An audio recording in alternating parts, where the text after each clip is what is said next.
Sa panahong digital na halos lahat, lumalaki naman ang interes ng mga Gen Z sa mga pakikinig ng musika gamit ang CD at vinyl records. Yun nga lang, marami nang nagsarang tindahan nito sa sikat noong bilihan ng mga plaka sa Quiapo, Maynila. Para bigyan ng mukha ang balita, Mobile Journal Ivan Tarinque. Isa si Eric Magat sa nagbebenta ng vinyl records dito sa Cartimar Recto, Manila. Meron siya mula sa mga classic na plaka hanggang sa mga CD. Karamihan ng mga vinyl na kanyang ibinibenta ay galing pa sa iba't ibang bansa. Mga artist na hindi na madalas mapatugtog sa radyo ngayon, pero muli na namang nahahanapan ng bagong tagahanga. Iba talaga yung analog. Ang tunog old school talaga yung analog. Kasi mga digitalized, medyo iba na tunog kasi, medyo synthetic na. Napansin niya nga raw ang pagdami ng mga kabataan bumibili ng plaka. Kaya ang kita, gumaganda rin at umaabot pa ng 3,000 piso kada araw. Para kasi sa ilan, mas authentic, mas may karakter ang tunog kumpara sa digital streaming. Yung mga hindi nila inabot to, yung CD tsaka yung plaka, yung mga kabataan ngayon. Kaya yan ang gusto nilang matest ulit kung ano yung tunog. Ngunit sa kabilang banda, lumalago man ang interes ng kabataan. Pabawas naman ang pabawas ang mga tulad ni Eric na nagtitinda ng vinyl at CD. Pumanaw na kasi ang kaibigan niyang nagbebenta rin ng analog music. Ito na lang sa Cartimar, ito na lang, namatay na si Mang Greg. Kaya ako na lang yata titira rito eh. May tuturi mang luma, may puwang pa rin sa bagong henerasyon ang mga plaka. At kung magpapatuloy ang pag-usbong ng interes ng Gen Z, hindi pa rin tapos ang pag-ikot ng vinyl sa kasaysayan ng musika. Mobile Journal Event Tarinque po hatid ang muka ng balita.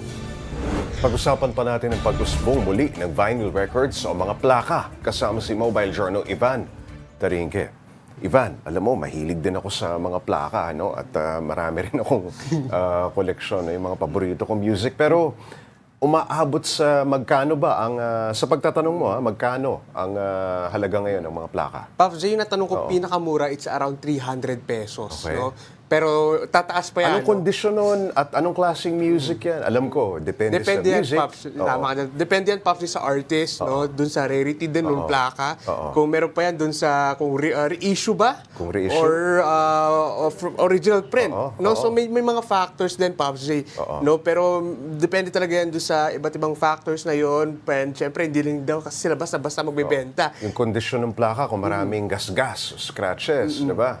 Tama ka dyan, Pops J. Very, very meticulous sila no, sa pag-check dahil dapat playable itong mga plakang to and dapat good condition talaga at maganda pa yung tunog. Maraming consideration kung bibili ka ng plaka no? At kung nagko-kolekta ka, no? Plano mong gawin itong hobby o di kaya gusto mo lamang pakinggan yung particular na plakang. Pero sino usually ang kanilang mga customer, mga bata ba? Pops J, sa ngayon dumami raw yung mga estudyante. Oo. No? Sabi mo, Gen Z doon sa report mo. Tama ka dyan, Pops J. Dumami raw ngayon, nagulat sila no? Dahil parang out of nowhere, biglang nagkaroon ng interest daw itong mga Gen Z sa pagpapatugtog ng mga plaka. No? Kaya every now and then daw may mga dumadaan ng mga estudyante sa kanilang shop na nagtatanong, Sir, baka meron kayo ng band na to? May mga plaka ba kayong ganito? So nagugulat si Sir Eric na, uy, bakit alam nyo yan? Hindi nyo naman naabutan yan. Ayun nga, hindi nila inabot itong henerasyon ng kung saan sikat pa itong mga plaka. No? Pero napansin natin, mukhang gumagawa na ulit ng mga plaka ang mga iba't ibang recording companies. Ano? Pero may nakausap ka bang Gen Z na nagka-interest dito sa mga vinyl? Alam mo, hassle yan. Kung wala kang gamit, no? Turntable, kinakailangan mo ng medyo luma, no, low-tech na mga gamit.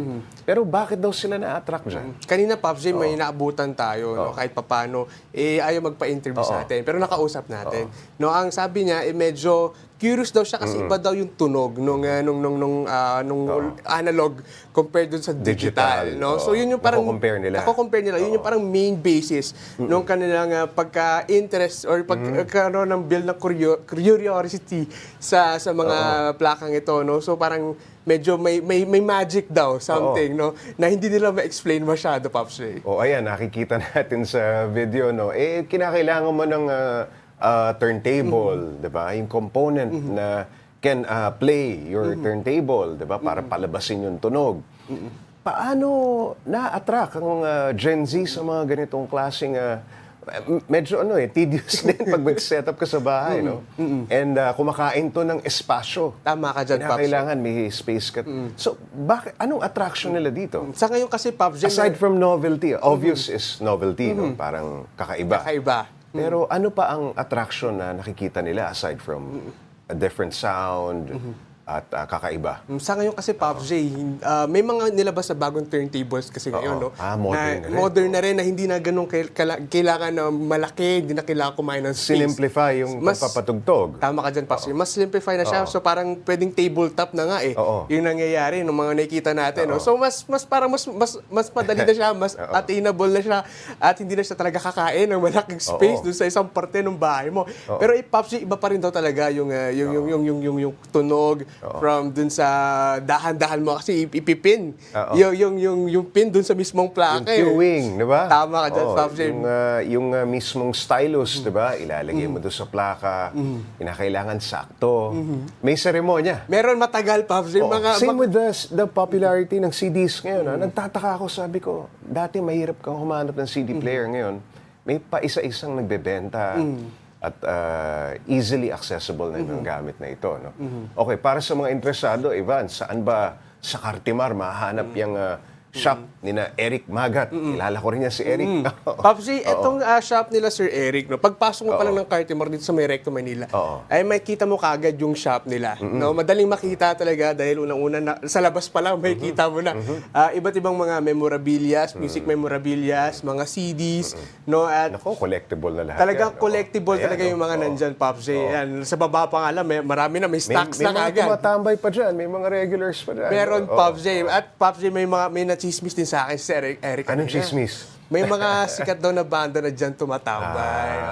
Okay. So yun yung marang naging, Mahihilig sa music. mga naging spot Masarap na. tambayan yan. Pops J. Okay, maraming salamat, Mobile Journal Ivan Tarinque.